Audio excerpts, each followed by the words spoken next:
Hello. One evening at home, Cynthia and I decided to do a little sci-fi, so we chose to watch a documentary with Dr. Stephen Greer and his whole UFO thing, just to learn a little bit more about him and what he's teaching and promoting. Interesting enough, similar stuff to Xanue stuff. So anyway, while we're watching the TV, all of a sudden Benny, our Bengal cat, starts going a little weird.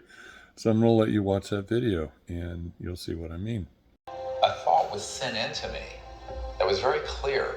It wasn't my random thought or hallucination at all. And it said, "Behold, what a beautiful universe God has made." And with that, I went right into the state of consciousness that I was in the near-death experience, except now I'm awake and standing on the mountain. And at that instant, I became aware that there was sort of a glow, an energy field right below the peak and through the forest. I thought it was a deer standing on its hind legs, and it had these beautiful deer-like eyes. And I went, "What is that doing here?" And I realized it wasn't a deer, and it actually appeared and then dematerialized, came over and touched me on the right shoulder. But I could sense this energy field was still there. It was phasing in and out of 3D and the near dimension of astral energy. And when it touched my right shoulder, I could actually see my ski jacket indent.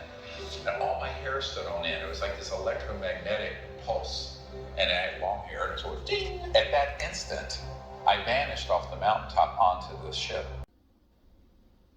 So I started taking pictures in the direction that he was looking, and we had a little friend visiting outside the window.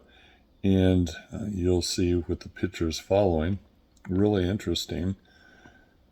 Was told via Mind Speak from Zorth that the individual is an unfallen ET as opposed to a fallen ET. And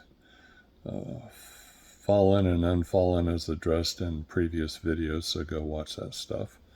Like the Xanue versus the Jijaiko. Go watch that video and you'll understand what I mean. But enjoy the pictures of our little friend who was peeking in the window that Benny noticed. It was a very strange night.